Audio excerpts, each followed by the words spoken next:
Kali ini kita akan ngomongin tentang poop cruise atau cruise cruise tai sebenarnya. Ini adalah istilah poop cruise, ini istilah yang dikasih ketika salah satu kapal cruise itu mengalami insiden. Insiden ini terjadi di tahun 2013. Nama cruise-nya adalah Carnival Triumph. Jadi gua nggak tahu, pasti kalian tahu cruise itu apa. Kalau kalian belum pernah, gue juga cuman sekali 2 kali, dan itu juga karena orang tua dapat gratisan, gue ikut. Dan itu pun paling yang cuman deket-deket doang, bener-bener deket. Hari ini datang, besok pulang atau kayak gitu. Tapi di cruise itu sebenarnya ini kan adalah kapal mewah di mana mereka mempunyai semuanya. Jadi itu kayak bener-bener udah kayak mungkin kota kecil mandiri gitu, di mana semuanya lu bisa kayak makan, bisa 5 kali sehari, 24 jam, pasti ada makanan, terus ada entertainment.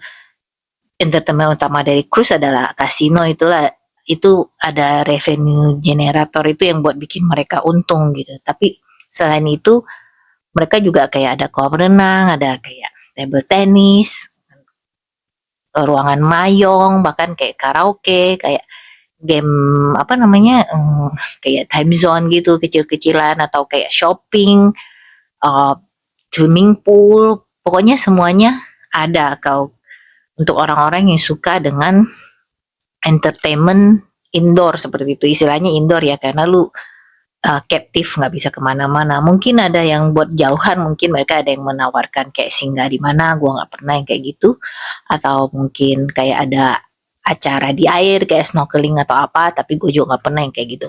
Yang pasti sebuah cruise itu mereka tuh harus kasih entertainment di mana orang-orang tuh merasakan liburan gitu, merasa nyantai, merasa gimana lah, liburan gitu loh. Pokoknya harusnya seneng-seneng. Nah, jadi si poop cruise ini mungkin udah kayak mimpi buruk ya buat orang-orang yang ikut ya. Dan kayaknya ini juga buat orang biasa aja nggak kebayang gimana dengan orang-orang kaya yang ikut dengan cruise ini.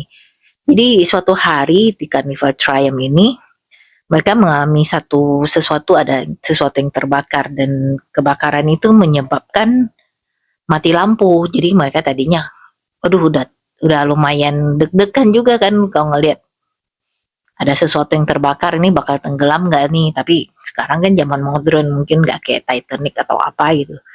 Tapi oke, nggak apa-apa, semuanya under control ceritanya. Tapi ternyata ada sirkuitnya yang terbakar dan mati lampu. Dan bayangkan kalau ada di kapal segede itu dengan orang sebanyak itu tuh dan mati lampu, itu kan udah cukup nggak nyaman. Tapi dengan adanya mati lampu itu banyak sekali kayak domino efeknya, kayak kamarnya AC-nya nggak nyala, dan yang parahnya toiletnya nggak jalan. Jadi mereka nggak bisa flush, mereka nggak bisa mandi, dan nggak bisa bersih-bersih, mungkin airnya juga terbatas atau gimana. Udah itu makanannya kan yang pasti makanan-makanan di cruise, kalau kalian pernah ngeliat, gue suka nonton yang aneh-aneh di YouTube, makanya gue tahu tentang cerita ini jauh sebelum Netflix bikin dokumentarinya. Dan terus terang apa yang kalian bisa nemuin di YouTube itu jauh lebih banyak yang unik daripada yang dibikin si Netflix. Asal tahu aja, di fact check mana yang beneran, mana yang cuma sekedar clickbait gitu. Nah, jadi cruise itu punya F&B, food and beverage, itu udah kayak satu industri besar sendiri, makanya bisa bawa bertonton makanan. Logistiknya tuh gila-gilaan tiap kali ada cruise, terutama cruise yang jauh kan. Mereka harus kasih makan segitu banyak orang dengan meal segitu banyak dalam waktu sehari. Jadi itu udah storage-nya tuh udah gila-gilaan. Dan cara mereka planning per meal itu udah kayak science gitu. Udah full time, udah bener-bener kayak manajemen yang harus sophisticated biar mereka bisa cater semuanya. Dan dengan adanya mati lampu ini tentunya freezernya rusak loh. Bukan rusak, freezernya nggak jalan, kulkas nggak jalan. Lu bayangin kalau kita bikin meal buat berminggu-minggu tanpa freezer, tanpa kulkas, itu kan susah banget. Dulu waktu gue pertama kali kerja, kita kita nggak punya apa-apa, kita tinggal di rumah yang benar-benar kosong, cuma ada matras, kulkas pun nggak ada. Dan karena itu kita tuh nggak bisa masak, karena apapun yang kita beli harus kita habisin. Bahkan kita pernah, aduh, ngidam pengen makan agar aja kita nggak bisa, kita harus taruh di bawah kipas angin, bayangkan. Dan kapan jadinya tuh agar. Jadi tanpa kulkas itu, menurut gua sekarang, untuk zaman sekarang tuh susah banget lu mau planning masak. Gimana caranya lu harus masak buat segitu banyak orang. Akhirnya mereka cuma bisa bikin sandwich.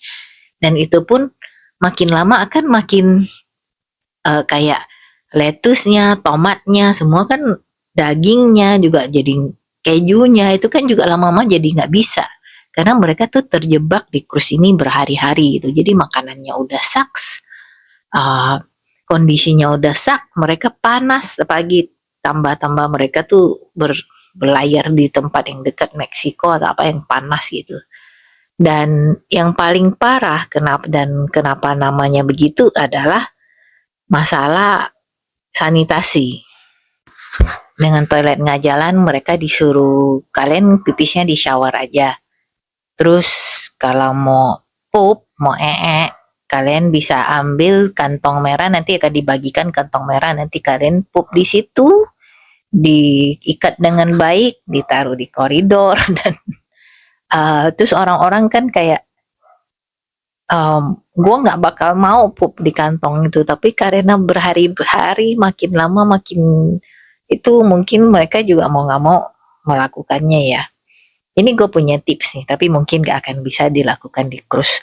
Gue sering camping dan biasanya yang paling lama bisa sampai berhari-hari, bisa pernah sampai seminggu. Tapi yang seminggu itu gue tengah-tengah ada singgah di rumah di desa di mana gue numpang WC-nya. Jadi pas gue mulai join pecinta alam kayak yang buat jalan-jalan di hutan kayak gitu, mau mereka kita waktu itu macam-macam, ada caving, mountaineering, ada rock climbing, ada water rafting, pokoknya kita ada macam-macam. Tapi yang gue paling suka ikut yang trekking atau mountaineering. Nah, gue dapet nasihat dari sesepuh waktu itu. Kalau kalian nggak mau pup di gunung, pas mau naik gunung kantongin satu batu. Tapi jangan pilih volcanic rock ya, pilihnya batu yang padat.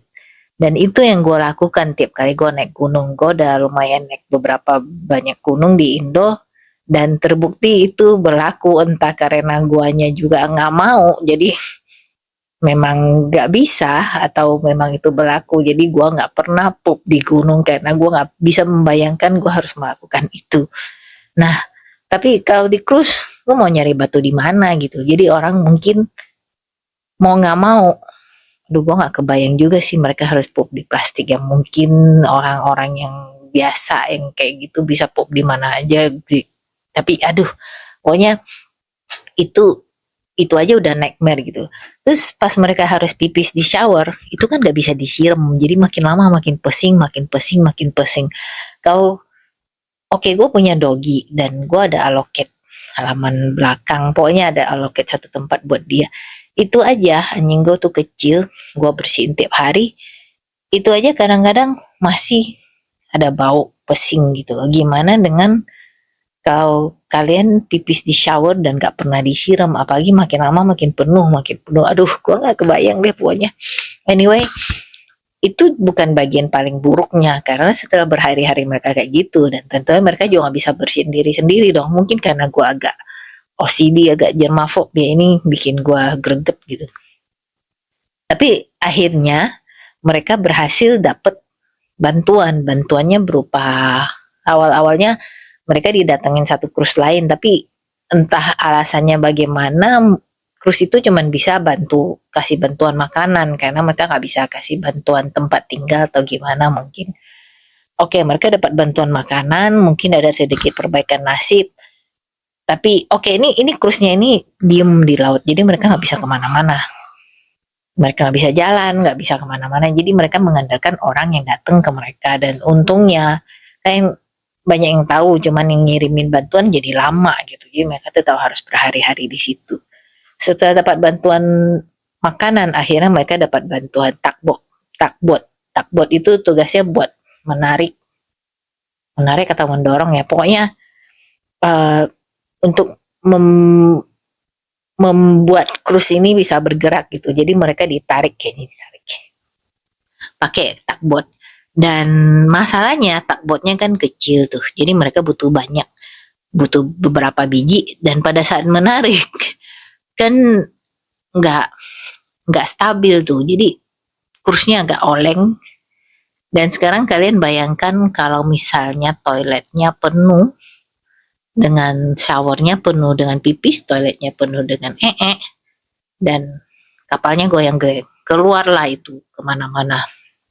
Ada yang deskripsi yang menjijikkan dari satu orang, mereka bilang, gue sekarang nggak bisa makan lasanya lagi. Lasanya itu kayak yang berlembar-lembar makanan Italia ya, yang pakai lembaran, mau kayak berlapis-lapis gitu deh.